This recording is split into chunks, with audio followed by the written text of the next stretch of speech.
let's talk scaling, and then we'll talk AI. All right, the AI is going to be difficult because I don't have a projector, unless we can do a projector. We do a projector? No, okay.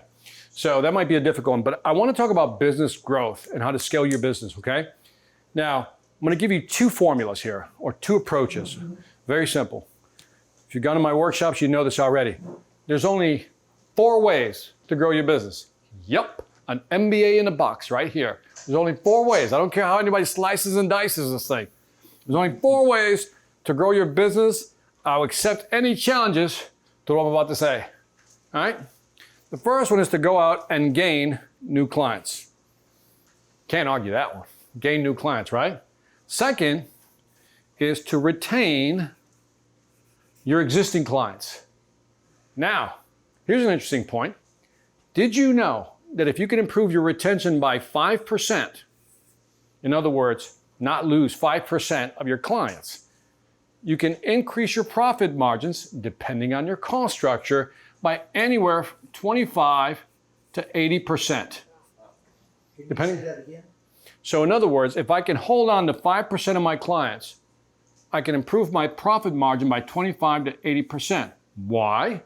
One, there's no cost of sales because I don't have to pay, right? In other words, I don't have to market to get new clients, marketing. I don't have to spend time, my salespeople don't have to spend time getting new clients. So there's the cost of sales, cost of marketing goes down, and that hits the bottom line. So gain new clients, retain existing one.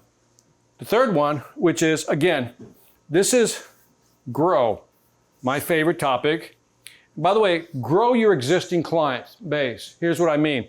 This is where you can upsell or cross-sell them additional products, right? Now, one study showed, and I wrote a book around this called Mastering the Upsell, that if you just focused on growth, upselling your existing client base, you can grow your revenues by up to 30%. Let me say that one slowly again, because that one's big. If I have existing customers, the question then begins, what else can I sell them? And again, cost of sales is what? Low, right? Sales cycle, non-existent almost. But all of a sudden, if I can sell more to my existing clients, another phrase you'll often hear is wallet share. Wallet share is how much am I getting of their wallet? And so the question to you is, if you got existing customers, what else can you sell them? If you got a coaching program, what else can I sell them? Right? If I got a training program, workshop, what else can I sell them? So forth and so on. So that's the growth one. And the last one, this is always interesting because this is always about re-engage. Re-engage means basically you go after people who bought from you in the past, but stopped buying. That's it. Think about this for a second. There's only 4 ways to grow your business. Doesn't have to be complicated. 4 ways. So now, there's 4 ways to grow your business. Keep that in mind. Come over here. And I want you to draw this out. This will be, now, how many folks are familiar with the Blue Ocean Strategy? Blue Ocean Strategy? So Blue Ocean Strategy was a book written about, I don't know, 7, 8 years ago. Blue Ocean as opposed to Red Ocean. Red Ocean means it's bloodied. Why? A lot of competition. Everybody's cutting their prices. It's a bloody mess, right? Blue Ocean is almost looking like for white space where people aren't competing. Blue Ocean Strategy. Do things that are different. So I got this concept. I call it the battery concept. I read Blue Ocean, grabbed their concept, gave it a twist, and I came up with a battery. Now, and I'm going to tie it back to here. Your battery has a plus, has a minus. So write that, just draw it out. I'm just telling you right now, it'll be worth your time to draw this thing out. Now, on this side, let's get color. Is there a green marker back here? I think there is. Hold on a second. I'm going to grab a green one, only because this one needs color. Hold on one second. Draw that out. And here's what I'm going to do. Now, green is positive, right? This side. On here, I want you to write the word start. Not the best in green, but write the word start. Leave a little space down here, right? Then write the word more. Leave a little space. By the way, you can use this for your training. If you want to train people on content, this is a great template. On the negative side, we'll go with red. Stop. Okay. And the word less. Write that out. Now again, notice what I'm doing. Stepping out of my presentation. I got models in my head. I got this model in my head. I have that model in my head. I don't need notes. Okay? Same thing. And where do I keep these? On a spreadsheet. All right? So same thing. Now, I want you to come over here on these 4 ways to grow your business. And I'm going to give you the option. Which one do you want to focus in on? I say these are 4 ways to grow your business. I can go out and get new customers. I can focus on holding on to what I got. Maybe I can sell more. Or people who stopped, let's see if we can get them back. Focus on the re-engage. Okay, well, I was giving him the option, so yeah. Sounds like the re-engage. You choose your option. There was no influence there at all. Yeah. So let's call this then the re-engage battery. Okay? Now, here's what I want you to think about. Let's first go to the start module. So this is what you would do as a group to brainstorm. And by the way, you could use this also like in your financing courses because this battery thing applies. Because here's what it means. When I focus on re-engaging, what do I need to start doing that I'm not doing? What am I doing? But man, I need to do more of that. What do I need to stop doing that's not working? What do I need to do less of? I mean, it's not the best, but it is something. So let's just keep doing it, but let's not invest that much time. So let's go through the exercise. So, Aaron, since you drove this one, on the re-engage, Aaron, on re-engage, what do you think you need to start doing, Aaron? If we're, by the way, no right answers, we're brainstorming. If I wanted to re-engage clients, what should I start doing that I'm not doing? Getting them on the phone and just reintroducing yourself to them. Okay, so let's call it, we got to start calling. It's, in other words, we got to do some outbound, right? Yes. Now, just to write call and outbound doesn't help. That's great, it's a nice topic. How many calls are we going to make? A week, a day? Give me a number that you feel is low bar. I always say low bar because I believe you should set the goal so low. I know everybody tells you high goal. 10 calls a day. 10 calls, that's a low bar for you. Yes. Okay, it's a low bar. Okay. But that's for him. Yeah. He's good with 10, that's right. For you, you'd be like, what would be your number? 5. 5, that would be 5 then, right? So boom, that's your number, right? So yours would be 5. I always say pick a low number, one that you can step right over, because what happens? You feel like you're going. Yeah, you want to keep going because you're like, well, I can hit 5, well, I might as well do 6, right? Next thing you know, you're doing 6, you go, might as well do 7. You get the idea. So always pick something really low. I know it's kind of opposite to what people told you, right? Remember, you got to unlearn what you've learned.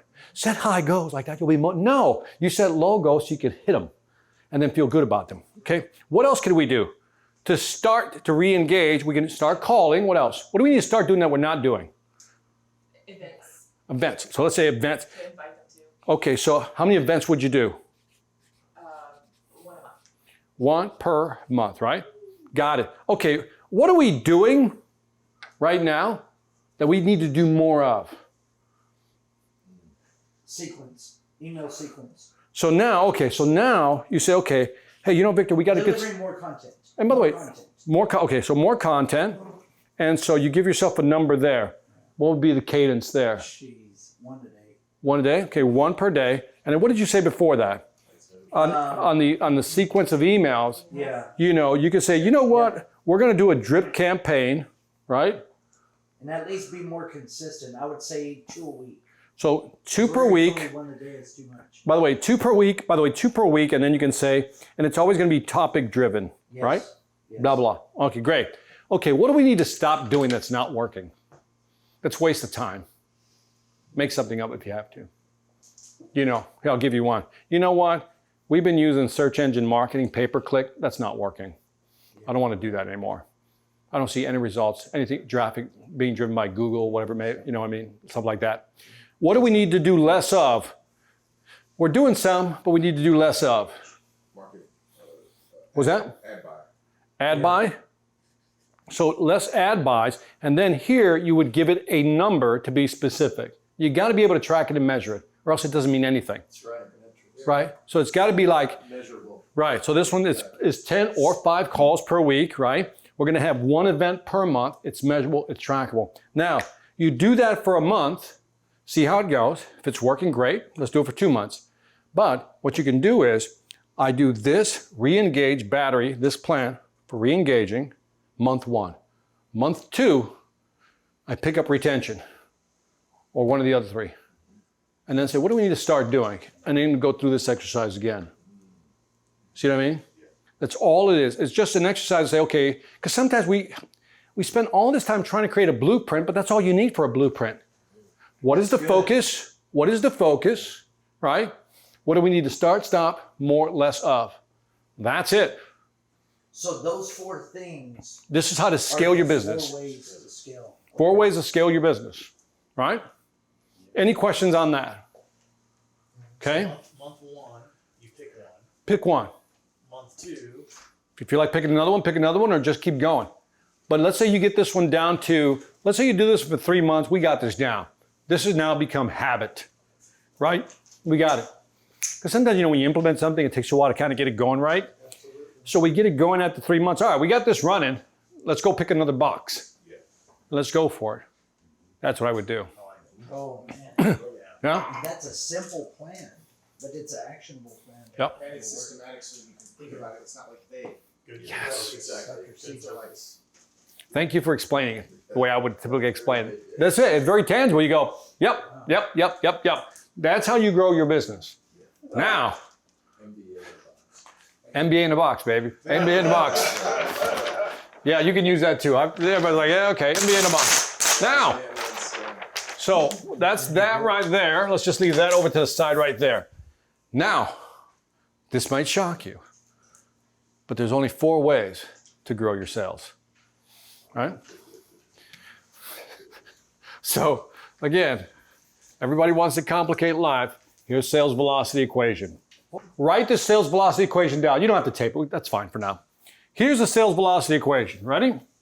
Write it down. You take the number of opportunities or leads. You multiply it by a conversion rate. We'll get into that. Just CR. Multiplied by the average deal size. Just bear with me, I'll explain it all.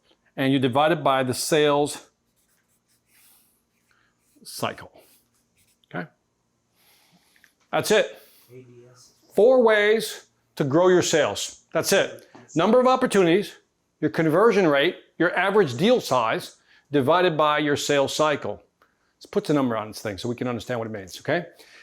Let's say right now you have 10 leads.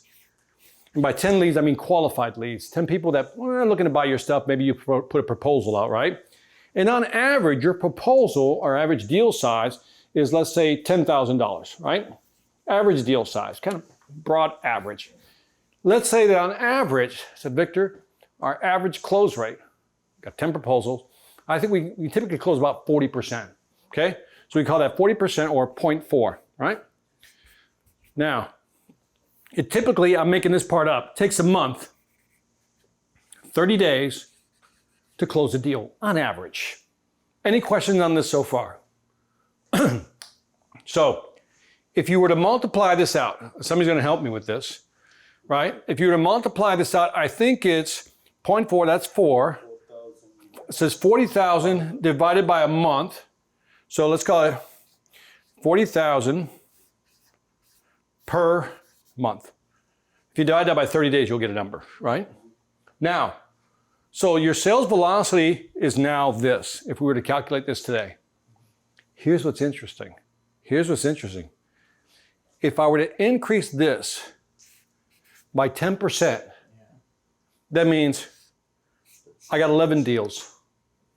If I were to increase that by 10%, now it's 44% close rate, 0.44. If I were to increase my average deal size, because I upsold, it's 11,000. If I were to reduce this by 10%, that would be 27 days, right? So this I decreased by 10%. So if I increase this by 10, by 10, by 10% only, reduce this by 10, if you ran the numbers, you would get a 47% increase in your revenue. It's almost 50%. You can run the numbers later to test me, right? So now that you know this, let's go do it again. Now, there's only 4 ways to grow your sales. I'm not looking at the business. I'm looking at the individual sale. I'm doing the what again? Start, stop, more. Less. Thank you. I left the room. Okay. Good man. Wow. So now you would say to yourself, well, what do I need to work on? Do I need to get more leads? Do I need to be better at closing? Maybe I need to sell more, upsell deal size, or maybe I need to reduce my sales cycle, how long it takes to close the deal. And so I take one, walk over here, and I brainstorm, and I come up with, whatever I come up with, ideas. That right there is a powerful method to get better. Got it? Yes. Plan. I teach this to companies that are like, they have the same look like, well, that seems pretty easy. Yeah, well, yeah, it's easy to draw out. Executing is the tough part. Yep. But here's what's interesting. If we were to brainstorm as a team, we pick one, we'd come up with a bunch of ideas. If we were in the same company, and you do this for each 4, you come out with a roadmap, and everybody gets it. And then, by the way, if you get too many in here, then you start prioritizing. And you start narrowing it down. So, okay, now we need to agree on what the final battery looks like for number of opportunities. What does the final battery look like for this? And so what happens is, as we talked about before, month 1, this is how you would do it. Month 1, month 2, month 4, right? Month 1, we're going to work on opportunities, right? Leads. Month 2, our close rate. Average deal size, and then sales cycle. What do we do the following month? All over, repeat. And then you start again, you go back to this one. And now you have, so basically you're going to cycle through 3 times in a year. That's going to be a lot of money. You're going to increase. But what I love about this, if you work with a team, it provides everybody focus now. It's not just some pie in the sky. So imagine doing this exercise with a team where you two guys get together, so, all right, what do we map out? And then again, each one of these things have to be very specific that we can measure. Did we hit that number? Did we do that? And so this is when I talk to like small companies, entrepreneurs, same thing. I walk them through this process, blows their mind. Because like, really? That simple? I said, yeah. Again, laying it out is simple. Then executing is a big deal. I think the one most people undervalue is this one, sales cycle. We don't talk about that enough. In other words, if it takes me 30 days to close a deal, how can I shrink it? How can I shrink that deal? And the best way to approach that, if I can go down the rabbit hole just a little bit, what I do is when I look at sales cycle, when companies call me in and says, Victor, help us with this, I say, well, let's look at your sales cycle. And so here's what happens. The lead comes into the funnel, right? Lead comes in. It is what is called a market qualified lead. Somebody has to talk to that person to see if it's a potential sale. Once somebody talks to them, it becomes a sales qualified lead. That means it's handed over to an account executive or salesperson. This person is going to walk them through a process, right? In other words, the first one could be conversation. We'll call that discovery, right? The second one could be a meeting. Third one could be like a demo. Somewhere here is proposal, and then close the deal, right? That is a sales cycle. Some people measure it from here, some people start here. Your choice. If you measure it from the time you give it to a salesperson, and this takes 30 days, then what you have to now do is go in here and go, well, maybe we can combine these two, right? That might shorten it up for a couple of days. You know the proposal thing to close? Why don't we use DocuSign? Like that, we don't have to go back and forth, and they can edit the document, so we can use a piece of technology. And you start shrinking this. Again, we're all good at math. What happens when you shrink this? yeah, the number gets really big. So again, there are a lot of things you can do in terms of scaling your business or scaling your sales. Depends on what you want to execute on. So when a company calls me in, I just say, what are we working on? They usually say, we're working on everything, Victor. I said, I understand that. No, I just kind of say, I understand that, but there's only 4 ways to grow your sales. I walk them through the same thing, and then we wind up with this plan. That's it. That's sales in a nutshell. I could go deeper, but any questions on that? How long do you take teaching this to a company? This, it depends on the company. If it's a complicated process, it could take a full day, easy, maybe 2. I think what happens is the first day, you're just trying to brainstorm. Yep. What is it going to take? What can we do? The second day is like you've had time to ruminate about it and then come back and then you start paring it down. Like you start making hard choices of what's realistic. So this would be a 2-day thing for a corporation? Yep. So you go through that, yeah. And it's really cool because I think everybody, the problem with strategy is sometimes we create these 50, 60-page proposals and nobody executes on them. Everybody's confused. When you got something like this and everybody agrees on it, by the way, that's buy-in, right? Yep. Everybody says, you're right, let's focus on this, and then it becomes doable. So I think that's motivation. If I don't believe it's doable, it looks great on paper, but if I don't believe it, I'm not going to do it. You don't execute it. You don't. You know, Goal has to pull you through. it has to pull you through. I go, I can do that. And as soon as you start lowering, like that's why in my workshop I go, well, let's not do 10, let's do 5. I like 5 better because we can all do that. Everybody like, of course we can do 5. It's almost an insult, right? That's when I know I got the right number. Because they'll hit that 5 and then go beyond the 5. And then everybody feels good because it's progress. Lowered expectations. Yeah. It's you feel momentum. It's when you don't feel momentum that you start kind of going, why am I doing this? Any questions on this? Sorry if I made that too easy. Yeah. Everybody wants a complicated line. Go, hey, I can do it. Any questions on this? This also relates to ministry. I don't know, and so I just. Sure. Let's do it, man. It's donor development, we would Yeah. call it. Yeah. Yes. How do you retain guests? How do you retain donors and givers? And, how do you build your congregation or Yes. your donor base? Yes. And it's all this. It's really the same. Giving frequency and all of that. It all fits into ministry or Yep. whatever. It's a whole school that's Yes. applicable. By the way, Just FYI.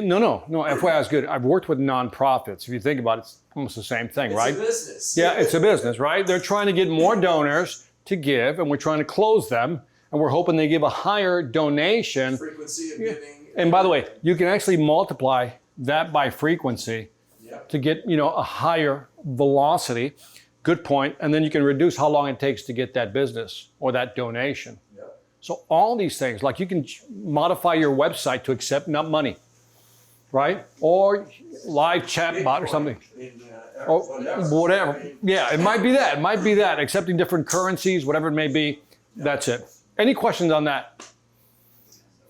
No? Pretty straightforward? Did you develop this yourself, or how did you come to this? This? Yeah. So this, I took the Blue Ocean strategy and I modified it and I created this thing called the battery. It's just me taking something and going, I done. Because again, I have to make it, part of my job as a trainer is to make it, easier for people to consumable. And the way they had it was like, I go, no, it's a battery. Because then I figure out it's energy and I created the battery. The sales velocity, I did not invent that equation. Love to tell you I did, but I did not. And so I saw this years ago. Donald Daly, I forgot his company's name, had this equation, and he wrote something around it. I remember I read, I go, well, this is interesting. Now, what I did come up with is 4 ways to grow your business. That's mine. That one I take credit for. So, and then that one combined with the battery is what I work on. So if you go to my spreadsheet for modules, you'll see it'll say 4 ways to grow your business. Another module, 4 ways to grow sales, and then I go, the battery. Oh, because you can use the battery, as you point out, even in ministry. You can use it almost anywhere. And so those are 3 modules I created. So it's really fascinating when you do this in a workshop. People are like, I get that, I can grab that. So think about when you do training, when you do speaking, even when you do ministry. If you can't explain the concept in such a simple way that they can walk out and go, got it. Just like you guys right now, you're looking at me like, I guess we got it. Yeah, great. And so it's interesting though. So here. Now watch this. This is going to be fascinating. Don't take your eye off the prize. Don't take your eye off the prize. So here's what we're going to do. Something real simple. Bear with me. I'm going off camera for a second, but I'll be back. I have it's here. So here, I want to do something real quick. Now, I'm going to teach you a second lesson. And this is the most valuable lesson you're going to learn today. Now, so Jeremy, hold that. My man. All right. Hold that. All right. Now, Jeremy, this is yours. What was your name again? Anthony, this is yours. Come on up. All right. Do me a favor. Write out the sales velocity equation. Don't look at his. Don't look at that. The sales velocity equation. No. You don't get the battery. It's too easy. Write out the equation. That's okay. No, you can't. No notes. No notes. You go from memory. Pure memory. Pure memory. Fight through it. Fight through it. Fight through it. Fight through it. Fight through it, Anthony.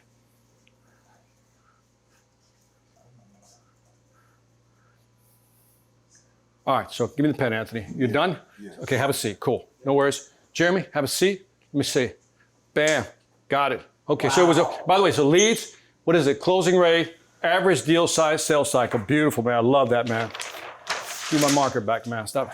All right, so now, Sri, do me a favor. You know me? Christy. We're gonna call. Okay, give me the battery. I got the battery. No, you got the battery. Give me the full battery. Give me the battery. Give me the battery. Give me the battery. Give me the battery. Watch it. Give me the battery. Watch it. This is really fascinating. Watch. I'm gonna explain what's happening here soon. Give me the battery. Okay. Okay. Okay. Don't look. Don't look it. Don't look it. Just do your thing. By the way, just go for it. Just keep writing. Push through. Just push through. Push through. Push through. All right. Okay. Lock it. Okay. Mark it there. Boom. Lock that up. Just give it to me. Cap it up. Where's your cap? Cap it up. You're done. Beautiful. Love this, man. This is great. I love this, man. All right. All right. So this is really good, man. So this is really good. All right. So nice job, Christy. All right. So right here. So, by the way, give me the sales velocity equation. Both of you. Sales velocity equation. Watch what's going to happen. Watch. We're going to do something. Watch. Let's go. Come on up here. Sales velocity equation. I do not remember. That's all right. Push through. Just push through. Push through. Push through. Yeah, I know, right? It's a weird one. There you go. Push through. Just push through. Push. By the way, push through. Push through. That's it. Just keep pushing through. Watch. Okay. Push through. Okay. Okay. You're missing something. You want to try it? You're missing something. Okay. Okay, wonderful. There you go. Cool. Okay, so, all right, you good? All right, so it was, what is it? Number of opportunities, conversion rate, sales cycle, and then you should have got it. Beautiful. Cap it up.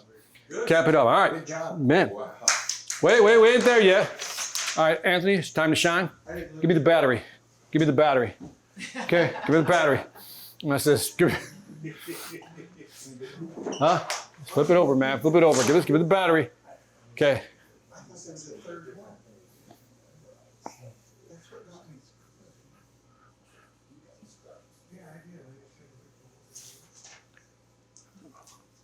All right. Beautiful. Hang in there. Lock her down. Don't be looking. Don't be looking at it. Just keep on yours. Keep on yours. All right. There you go. All right. Beautiful. All right. Now, do me a favor. Go over there. Here. Anthony, come over here for a second. Give me the sales velocity. Give me the sales velocity. All right. You remember what the sales velocity was? 3. Give me the sales velocity. I know you got it now. I know you got it now. There you go. Okay, now you got something on there. There you go. There you go. There you go. Got something on there now. There you go. Yep. So close. You're good. You guys are almost there.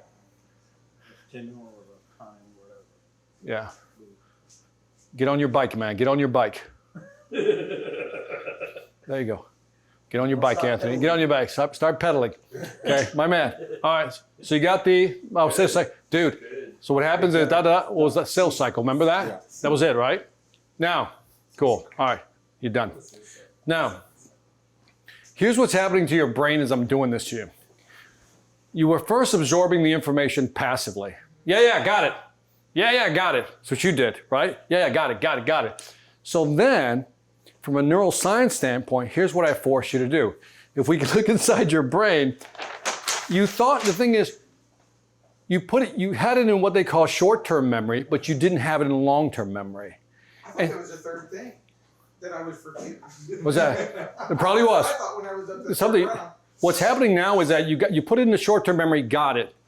Then, when I force you to come up here, what's happening inside your brain, it goes back in and it's like it's gone, right? And for some of you, you committed some of it. You go, I think I got some of it. So what happens in your brain, this is the most simplified view of it, is that nothing was recorded for you, Anthony, at the beginning. Then you didn't get it. You're like, dang, I didn't get it. Then somebody else came up here, you said, all right, let me focus, right? They said, let me focus, right? And then what happens is you start creating this neural pathway, right? But it's very weak, which I had you come several times. And the more you had to recall that, it becomes very strong. And if I keep doing this for another 15, 20 minutes, you guys will be genius to be like, right? Right. And so now some of you got it right away because you saw the value in it and you go, I could use that. And your brain was more motivated to push it in the long-term memory. Wow. Not saying you weren't motivated. You go, that's interesting, right? Sometimes we look at information going, that's interesting. Doesn't really apply to me, right? And so we don't push it back. You pushed it back. You're like, oh, snap, crackle, pop. I'm going to use that one, right? I love that. And your brain catches on. When you're training people, one of the things you learn is about recall. Is that the more I make you recall information, the more this path begins to form, right? You get the idea? Yes. So, and by the way, so that right there is just repetition, but I'm making you retrieve the information and this becomes more hard-coded. We do this several times. Everybody will walk out here going, got it. I'll wake up out of dead sleep. You'll be like, here's your graphic, leave me alone, right? But once you have it, it's locked in. And so when you're training people, you might want to consider doing that, just stopping, because everybody goes, yeah, I got it, which is what you guys did to me. Now you got up here like, do I got it? Right? And you see like, oh, crap, you start writing. So it's always very fascinating within a small group if you want to pull them in to see if they really got your content. And by the way, you guys walk out here going, oh, I do have the content. And you feel like you walk out here, because here's what happens. There's something called, Victor's about to use a memory tool out of one of his Excel spreadsheets. There's something called the Ebbinghaus curve. And it goes something like this. I won't waste another paper on this one. And it is a memory retention curve over time. And Ebbinghaus said it goes like that. Did you know within 24 hours, you will forget 75% of what I've just said? Wow. Within 30 days, you'll be able to recall only 10%. Wow. And the 10% you're able to recall, only 5% is that correct. Is correct. Which means that's all you retained. But when I force you to do these memory things like this, in here, this number will go up now because I forced you to do that. Right? How long was that 5%? Was that? How long? After 30 days. After 30 days. It's Yeah, 5%? you can recall 10. The problem is 50% of that is incorrect. Just like some of you were recalling wrong information. Like you said time or something like that, or whatever you're putting on here. Then you go, oh, yeah, bike, cycle. Yeah, we're giving you a hint, man. Get on the bike, cycle, get it? Yeah.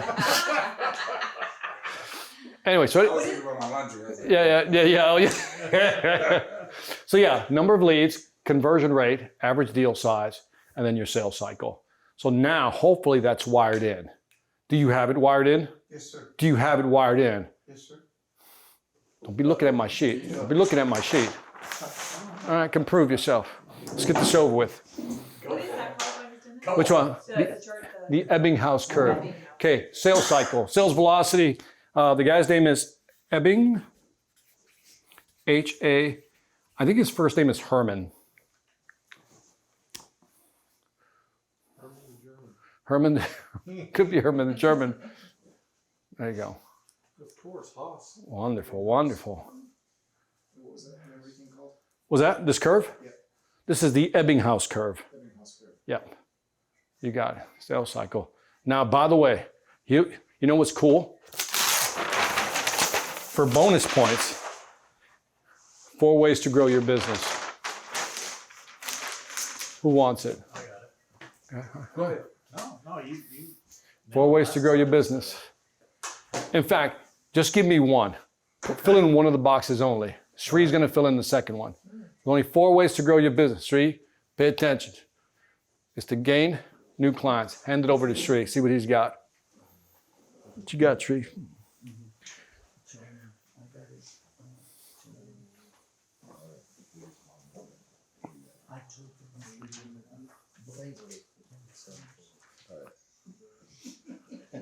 If you don't have it, find a victim. Find another victim. Oh, okay. Find somebody. Hand it over to somebody.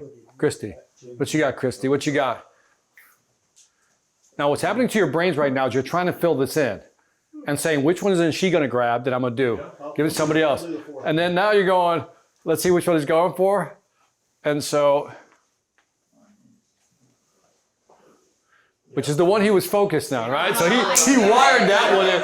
He wired that one in. Wait a minute. He's got pass it over to Jeremy. He's doing the last one. Come on. Cool.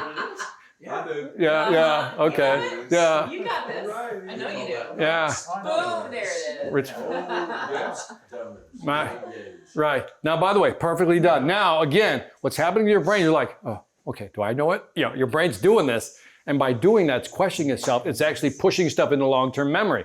By the way, here's a shortcut I developed for this one, so you never forget. Yeah, Oh, yeah. that's how I cheat. GR. Look at the Yeah. pattern in the four corners. In the four Yeah. corners. So that's it. So just remember GR. Again, now you got the battery, you got the Sales Velocity Academy. Again, I bring all this to your attention because one of the courses I have is about how do you teach people, when you're onboarding people for the first time, how do you train them so they can create what they call it speed to value? You've heard the phrase speed to value, right? There's a certain level of proficiency they have to have. And having them recall, like when you do flashcards, that's recall. I remember flashcards? Yeah. Like, turn it over. One thing I look about my Kindle Fire is that all your highlights can be turned into flashcards with a little option that it has. And so then you can just test yourself at the end and see if you actually remember some of the stuff. It's pretty cool. So flashcards, they also have something, what was the name of it? It's like an envelope thing where you can actually just kind of every Monday, Wednesday, and Friday work on certain things. And if you don't get it, you have to restack the card back to Monday and start from the basics again. All this stuff is just perfect for remembering things and learning more. So, we're physically here, a dozen or so people. If you're doing virtual training, how do you go through this recall, burning it into your long-term memory? What are some techniques you use for virtual meetings? yeah,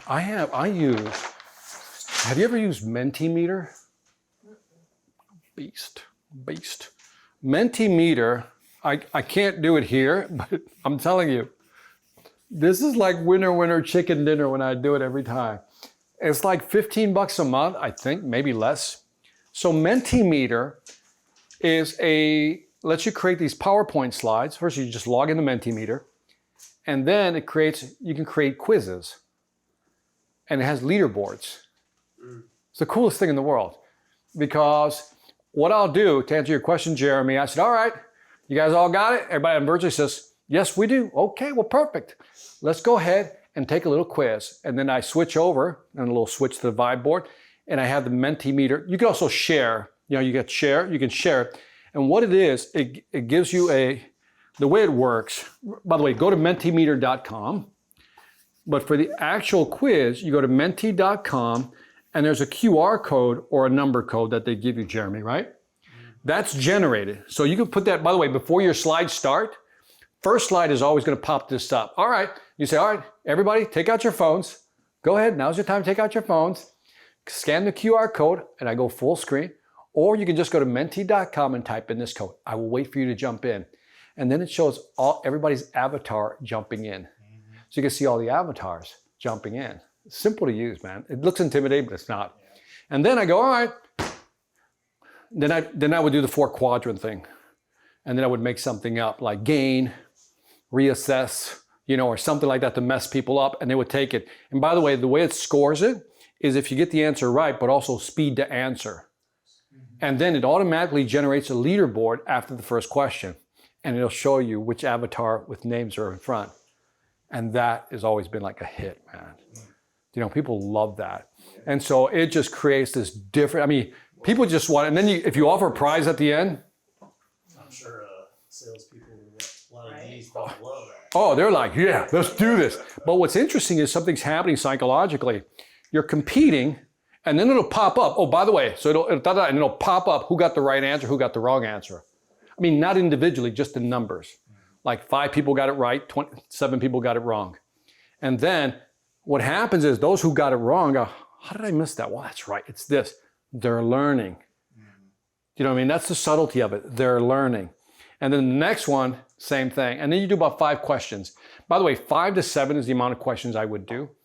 And it goes real quick. And you will see, if there was a way to kind of track brain activity, as far as excitement, you would see it just go like this. People just love that. But it's very visual because every question then does the actual, the leaderboard. And then the last one's always fascinating because you can do double points. And then what happens is somebody they only show you the top 10. And it's happened several times that someone comes out of nowhere and just shoots to the top. And then you get this, you see the chat light up because people are just like excited. So that's how I learned to incorporate. This is when I went pivot. I had to figure out how to make it more exciting. So Mentimeter is the program I would recommend. Cool? Good question. Because it's how do you engage them, right? There's also something called, this is an interesting concept. And that is here's some interesting data, okay? Again, Victor's using something from his spreadsheet because you triggered me. So, and this is the brain, right? The brain is 2% of your body weight, right? So it's 2% of your body weight, but consumes 20% of your energy. Huh? You ever have those days where you're just like, it's all thought process, pure cognitive loading, right? And you're tired. You're like, well, I didn't do anything. I didn't move anywhere, but your brain was using up energy. So your brain uses up a lot of energy. A computer, when you have a computer on, what happens when you don't use the computer? Go to sleep. Go to sleep. What's it trying to do? Preserve energy. Conserve energy. Simple as going to do, right? Now, have you ever been doing a presentation and then somebody just breaks out their phone and does this? Have you ever had that happen? Or somebody breaks out their computer, right? It's happened to me, right? What are they doing? Conserving energy. Because here's what's happening. The brain is expending energy to listen to the speaker, right? The speaker's not saying anything that's important to them. So the brain, being the cognitive miser that it is, trying to conserve energy, reallocates its energy to something that's more important. What's on my phone? Get the concept? The brain is always looking to kind of say, is this worth paying attention to? Because I'm burning 20% on this bad boy. And if it's not, so when somebody's looking at their phone, what they're basically telling you is, what you're saying is not important to me. I don't care. Reallocate the energy, right? That's what's happening in the brain. Now, when a computer goes to sleep, it's trying to conserve energy. How do you wake it up? Wiggle the mouse, tap it, wakes up, right? So what we want to do, if somebody goes to their phone, we want to what? Bring them back up here, yes? Yes. Now, let me ask you a question. Be careful how you answer this. Be very careful. Be very careful. Here's attention. Your attention over time. This is 100%. Is it possible for Victor Antonio to spend an hour of his time with you and keep your attention at 100%? Yes or no? No. What? Of course, yes. It's possible. Sound like a politician now. I'm not saying it, but it's possible. Is it possible? Are you sure? It's possible, but not probable. Shri, is it possible for me to hold your attention at 100%? Are you sure, man? You sure I can't do it? The answer is no, you can't do it. It's impossible. Not even for a guy like me. But here's what I can do. Assume that this is 80% of your attention. Here's what happens. Victor starts speaking, you're like, attention is at 100%. But over time it goes like, well, wah, wah, wah, wah, right? And then my job is to insert a pattern interrupt Exactly. to kick it back up. Then again, pattern interrupt. I pattern interrupt every 3 to 5 minutes. What's a pattern interrupt? Story. Story. Got a story for you. Let me tell you about my wife. Yeah. Heat right here, da-da-da. What? Gotta ask, right? Right? What else is a pattern interrupt? Question. Question. Let me ask you a question. That was a pattern interrupt. Here, let's do this. Yep. Here you go. Why don't you go there, draw that. Yep. Pattern interrupt. Yep. By the way, I'm going to draw something. Here's a box. Pattern interrupt, right? Yep. Shri, are you sure? Yep. Pattern interrupt. He's like, dude, don't get close to me, right? Right? Because what happens is you start invading somebody's space. You ever go into an audience, people go like, okay, he's coming near me. Pattern interrupts. Yep. So what I do is I insert pattern interrupts throughout my videos, my presentations, that's the whole bit. By the way, let me show you this graphic. Yep. You're like, what graphic, right? Let me ask you a question. What question? Like your brain goes right back. Yes. Well, and that's what people have forgotten when they're on the streaming and everything.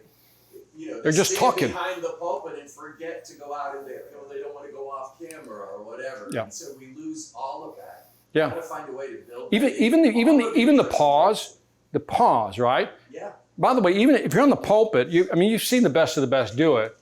My favorite are like this, dot, dot, dot, dot, dot. Then they'll come to the side, just lean on it. Yeah. Let me tell you something. And you're like, oh, that's good. Pattern interrupt, right? He keeps moving.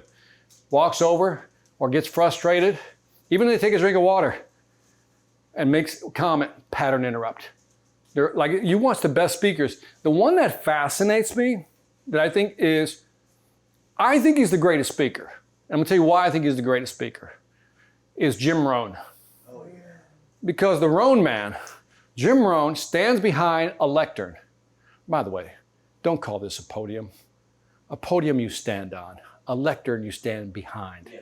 People are always like, why don't you just go stand behind the podium? I can't stand behind the podium. You stand on the podium behind the lectern, right?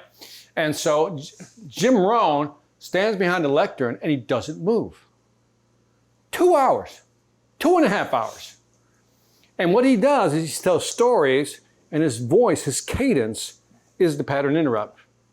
His biggest one is, no, you don't want to do that. And every time you hear that, no, it's funny, but he says it. And so he does these things, and I think he's one of the most powerful speakers because very few speakers can stand behind a lectern, not move, and capture attention. Isn't that interesting? And so when you watch speakers, notice what pattern interrupts they use. So if you're doing a software demo, you're trying to explain something, every 357, I call it 357. 357, you insert a pattern interrupt. Like, what do you think? So Yeah, in that's a the- perfect pattern interrupt. Good job. Quick question, well done. You passed. You learned. Yeah. So I you can't know, get the YouTube world, the difference between the long videos and the short videos. Yeah, You typically gain more views on the short video. that's correct. But the conversion of it, or is it necessary for the conversion, or leave it like it is because people are more gravitated to the shorts and Yeah. the long ones, whoever is in there that is interested to gain the rest Yeah. of it, they come to it. That's a great question because you hit on something very subtle. Like if you ask people, how long do people watch a video? 1, 2, maybe 3 minutes, right? And that means I should create short form content if I want more people to view it. Logical. The logic falls apart. I said, are those the right people? There you go. Because the right people will listen to a 45-minute video. Yeah. So I want the right people, but I'll have less views. YouTube doesn't like that Yeah. because they want more views so they can do more advertisement. So that's kind of the balance. Like, how many folks listen to Google Talk? Talks on Google, right? Yeah, this is, It's like TikTok. yeah. I think it's beyond, that's an insult, by the It's way. better. Oh, way beyond, it's an insult. Well, I just Yeah. TED Talk is like 15, 17 minutes, like doing good presentations. Talks on Google are like, they got authors and everything, and they go in there for about 45 minutes to an hour, maybe sometimes more, but 45 minutes to an hour. And as you know, the conversations are great. I hang in there because I'm that guy that wants that content. My answer to you is, are you trying to attract the right people or you just want views? And you want the right people. So do your long form if you think that's necessary. People who want, by the way, take your long form, but also tighten it up. Yeah. You know what I mean? So how can we use the shorts as a gateway into Uh-huh. the long ones? Yeah. I mean, sometimes, you know, the teaser Yep. gets you the attention of the movie. If someone says like this, let me see if I can put it in your world. One of the biggest problems with porting data over to a database is one of three things. The first thing is you got to pay attention to this. That's the first thing. The second thing is this. The third one is where people really screw up. I don't have time to get into it, but if you want, just go check out my long form video. And that's called the Zargonic effect. Have you ever heard of Zargonic? So Zargonic is that it's the closing of the loop. If I say, all right, 3 things to help you grow your sales right now. 1, I'll give you 2. I'll be back to the third one just a bit. What is your brain doing? It's looking for closure. That's the Zargonic Did effect. that at NSA. Yeah, of course. Yeah. Yeah. Yeah. They're looking for closure, right? Because so your brain's, okay, I'm waiting for that third one, Victor. And they're like, and so sometimes they say it's better to finish when you stop reading, is to stop reading halfway on the page. Or usually we try to finish a chapter, right? They're saying don't do that. Leave the chapter before you finish it, because then you'll want to say, okay, I got to finish this chapter. Your brain says, I got to go finish this thing up. So I would say, long form, and then take snippets of what you think is really good from the long form and put it on one of those. If you use YouTube, you can do one of those reels, the verticals, the shorts, which is less than 60 seconds. Just find that snippet that will draw people in there. I recorded a 45-minute how AI is changing. Cool. Can I do that? Yeah. So we don't have to mention You that. have to go. I like that. Yeah. Yeah, let's do that. I'll send that out. And so, by the way, I can end right here. Any questions on anything I've mentioned so far or done?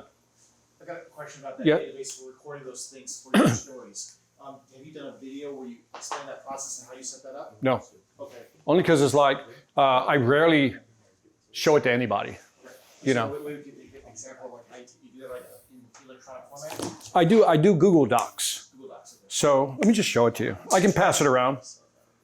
I got a bunch of tabs open, so just ignore all my tabs I got open. But let me see if I can find it. I call it a playbook. Let me see. So I got it on my Google Drive, speaker playbook. There it is. By the way, the reason it's recent is because I've been looking at it. So you can scroll up and down right here. So you can just like scroll. Use your 2 fingers to go up and down or something.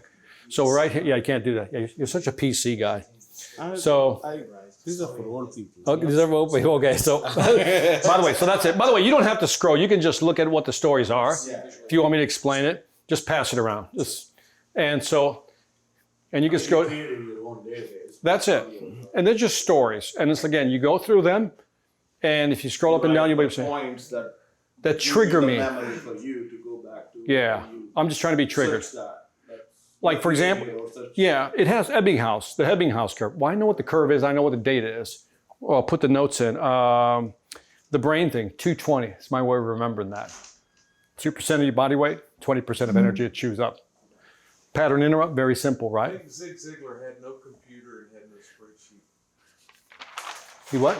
Zig Ziglar, there was no computer and no spreadsheet back in the day when Zig started. Yeah. Like Yeah, I think he wrote them down. cards, Yeah, because I remember it was something I read that he practices a speech, who knows how many times before that. So he goes through all the modules in his head. A lot of it could have been just wrote. Like a lot of stories, I still have stories I haven't put in there because I'm like, it's there when I want it. And so, but that is a trigger. Yeah. And how many do I have on there, Jeremy? Go all the way to the bottom. Let's see. Just scroll. 2 fingers, right? Yep, 2 fingers, yeah. You and Sri, I'm just telling you, You man. got the hang of it. This to me sounds like the Oh, he's electronic got version. 121. There you go, 121, yeah. Nice. And so, Don't make us use old people computers. yeah. And so, by the way, I don't share that with anybody. I'm glad you did because it reminds me of what John Maxwell said when he had all these files where when he would find a story when he went through a book. Yeah. He would write it out and put the card in an actual file and he would go back to his files. Yeah, But it's not as practical today to really do that. you can't do it. So I was like, what is an Excel? A way to do an Excel? There's so many different ways. Like, Yeah. Somebody has a way. I used to do index cards and I just got, okay, this is irritating. So then now I just scroll up and down. Plus I want it with me every time I go somewhere because sometimes like, oh, I'm not going to carry around index cards. And the so, recipe box from grandma. yeah, yeah, this. Remember the Dewey Decimal System, right? That whole thing. Black book. of Yeah, yeah, speeches. yeah. And so, but yeah, I don't share that with speakers or anybody, unless I know somebody well enough. How do you battle the redundance? So the stories or things become like, say, Yeah, I heard it. Now I'm coming to another meeting with yours. right. Like, so when I'm like, right now I'm speaking at this thing called Orthopreneurs, right? What I do is I have my speech from last year, so I know what I'm not going to talk about. And so I go through my list. Okay, I did that one, I did that one, I did that one. So I can go real through that checklist real quick and I So use it. You do it based on the place? Yeah, I rarely get booked the second time. It's rare because typically they want a different speaker every 6 months, right, or every year. And so if I do, I come back in 3 years. But Ebbinghaus curve, Yeah, yeah. they forget. But I try to give them different stuff though. So you deal with the time. Plus I got in there, where's the computer? It's 133, whoever has it. It's 133 stories, right? And so it's like, there's a lot of stories in there. And so then I still have some I can just make up, or like for this company, I'm also reading a book that they gave me about orthodontics. So I got some good data in my head now, and I'll incorporate that into the speech to try to customize it for them. Yeah, cool. Hopefully that's helpful. Yeah. Cool, cool. Yeah, it's cool, man. Take a picture of it. I don't care. Because again, like I said, these are your codes. You just put codes in there. You don't put the whole story. And by the way, I avoid, every time I hear a speaker use the Kentucky Fried Chicken story, Colonel Sanders story, the Thomas Edison story, these are stories that everybody uses. Avoid. That to me is, you can just close it, by the way, when you're done. To me, that's just the sign of an amateur. I hate that. If I'm offending somebody, I'm sorry. But it's like when I hear these stories, I'm like, really? Are you going to give me the Rockefeller story again? Oh, you're going to give me the Colonel Sanders story again? Because in the audience, they've heard it. Yeah. Oh, yeah. So you have to assume that they've heard it. KFC, I heard like Yeah, 20 years ago. right. And you keep 20 times. and you keep hearing it, right? And as soon as you hear it, some lady made the mistake at an event. It was really sad. So the speaker, I won't mention his name because then the lady will probably figure it out. Speaker comes out who wrote this book. He's an author. Wrote this book, well-known speaker, and he has his story, right? Story involves vegetables. That's all you need to know, right? And it's a good story, has a great ending, da-da-da-da. It's his story. The speaker who came out after him, well, she didn't really listen to who was speaking before or pay attention to the actual schedule. She comes out and she says, well, my grandmother told me this story. Same story. And everybody knows that that's his story. And so it's almost like you can hear that in the crowd go, oh, this man. You feel bad because you're like, well, you didn't pay attention. Two, you just lost all credibility. And yeah, she was done. It was like anything after that was I'm not listening. So what I learned, the reason I built the spreadsheet was because years ago I learned, I don't know what people are going to talk about. So the only way to ensure that I'm not talking about what they talk about is to have my own stories, right? And so unless somebody copies my story, but that rarely happens. If they do, they just put it on YouTube. I've had people do that. Just take my story and do it. I had one guy take a 15-minute speech and redo the whole 15-minute speech. And he actually sent it to me. Like, I should be proud of him.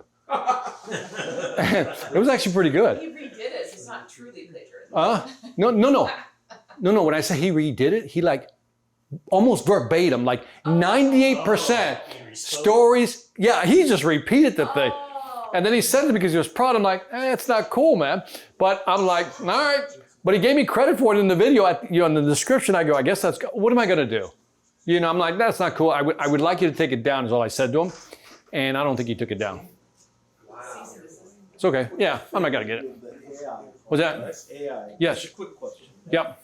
So AI is fictional, right? It's not factual.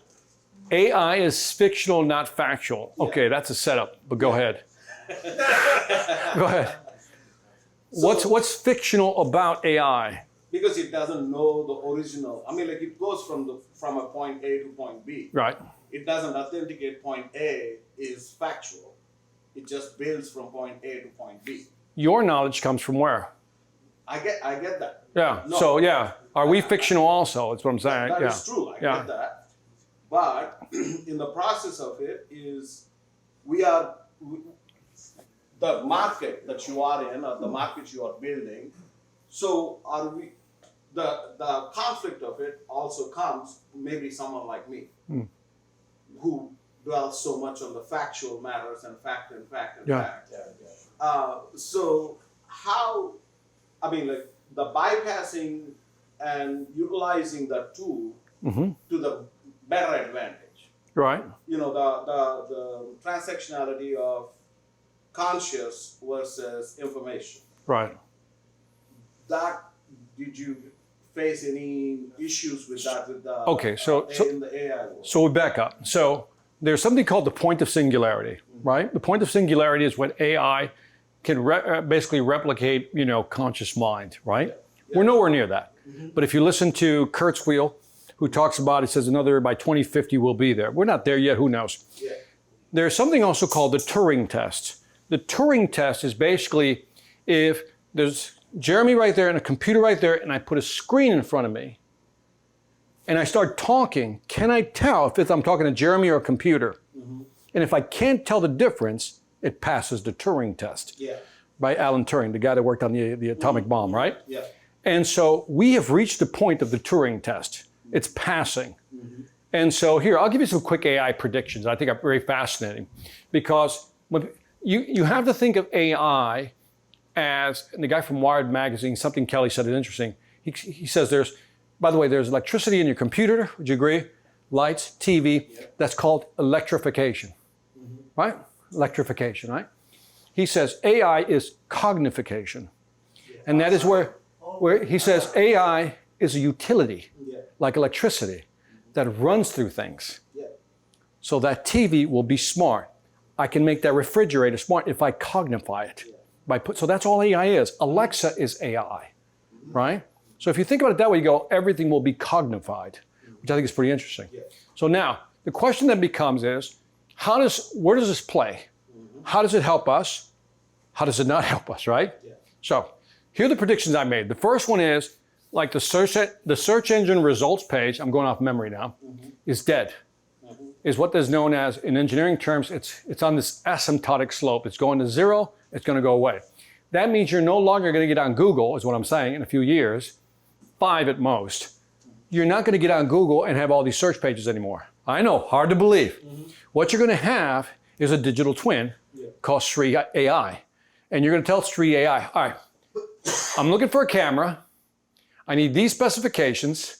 I need this price points, and I want it within 3 to 5 days. Go find it for me. AI takes off, will do it for you. You will be talking more to your digital twin like Alexa. Yeah. And every time you interact with it, it's learning more. So this is gone. That's what's fascinating. This will be gone soon. This is why Google right now is in panic mode. Yes. They understand that the whole pay-per-click search engine marketing thing, like that.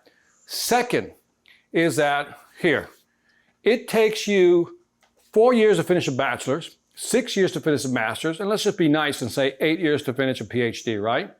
Right? So now this equals one person. I got to find this person.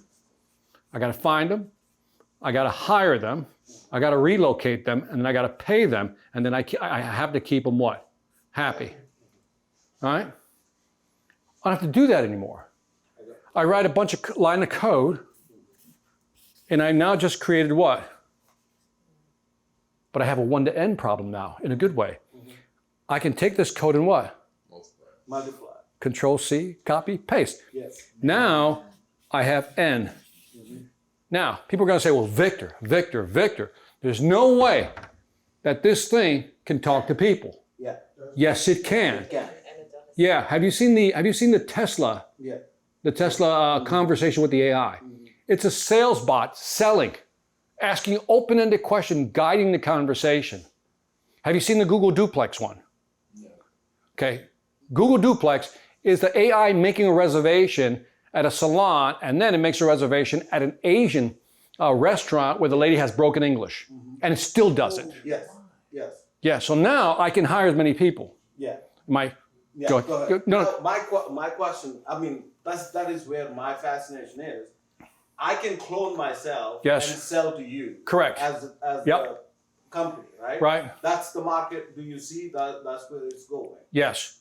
Okay. Yes. So if I want to sell myself, I can sell times 10. Yeah. Because I'm cloning my AI. Hey, here you go. Use my AI in this area. Once it understands you, I can take that code and just duplicate it as many times as I want. Call centers are going to be wiped out. Yes.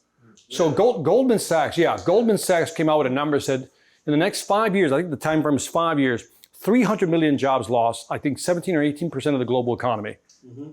What people don't realize, see, everybody thinks this is, that paper that came out in 2017 on generative AI changed everything. You know what a tsunami is, right? When a tsunami happens in the ocean, plates shift, causing a first big wave. But sometimes it takes an hour or two before the wave hits the actual, right? And then we have the what? The second, third. That happened in 2017 with that new paper that was written by Google.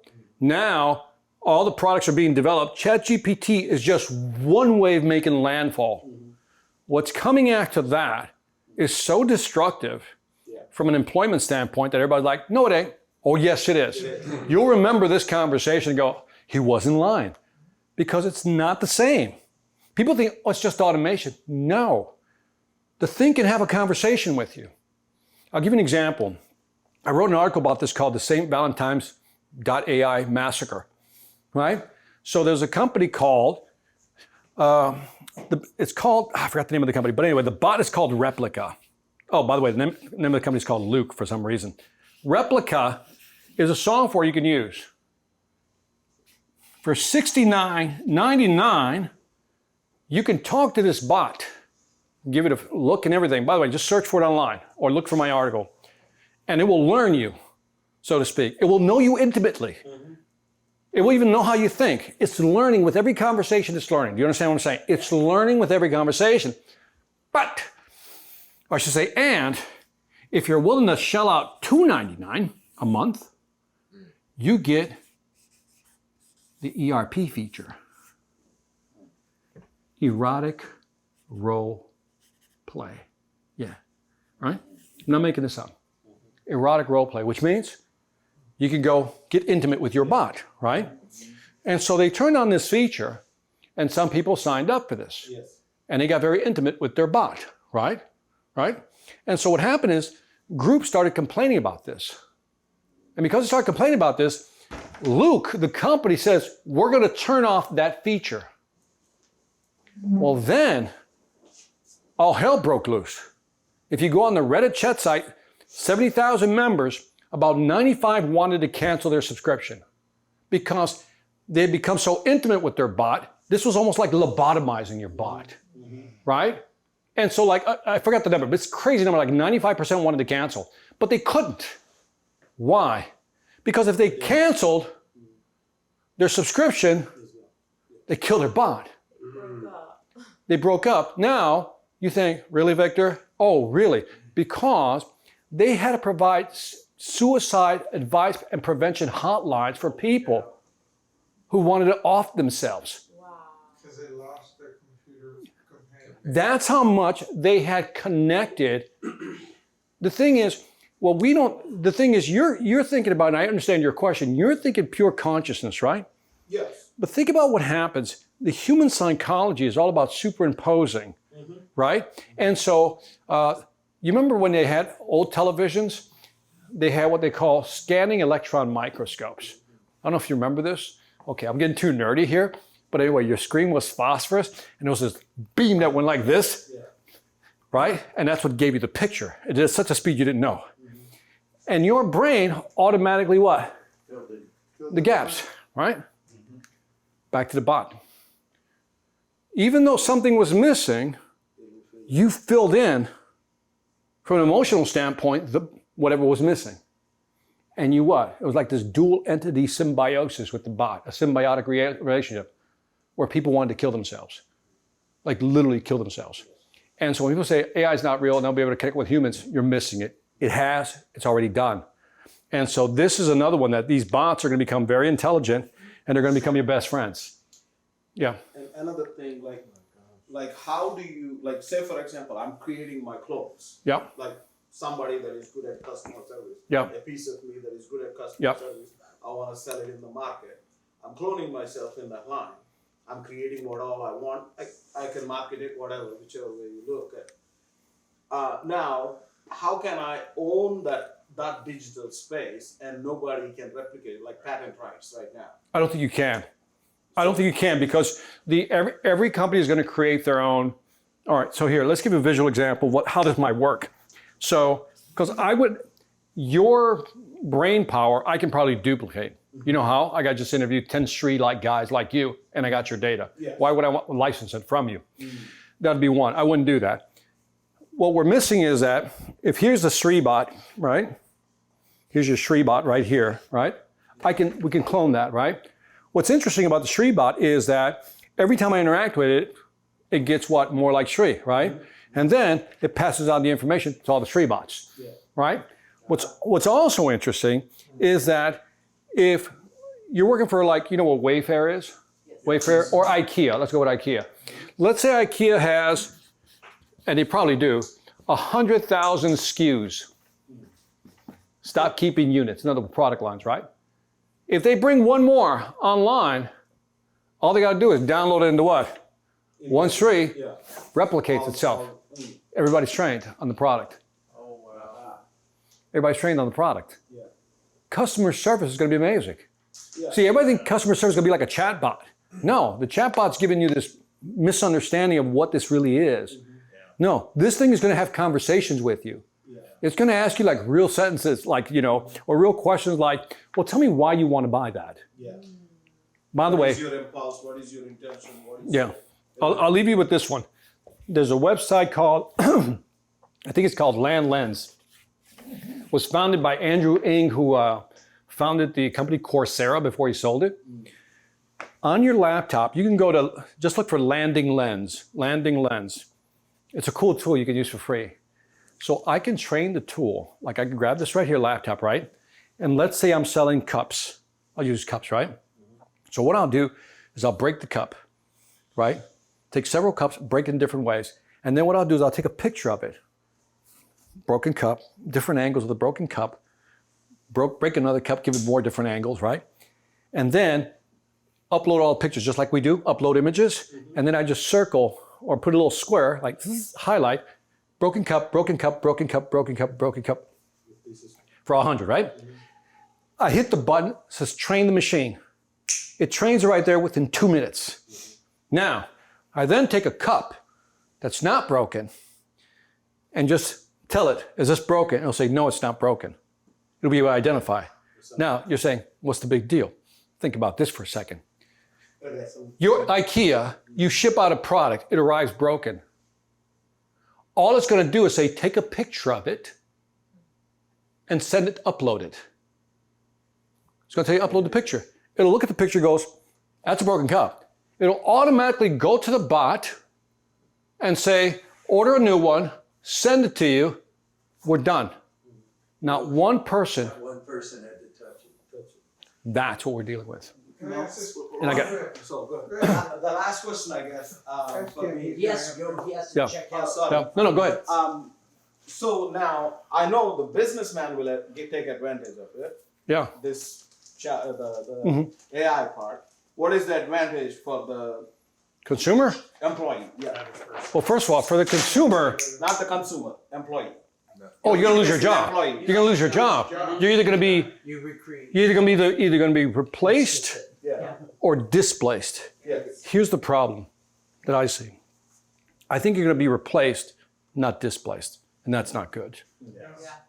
There's not gonna be enough jobs. 7 billion. Victor, can we pray for you just right quick? Yes. Father, I speak the blessing of the Lord over Victor Antonio's life. I pray that every step that he takes is ordered of you. I pray divine alignments for this next level assignment.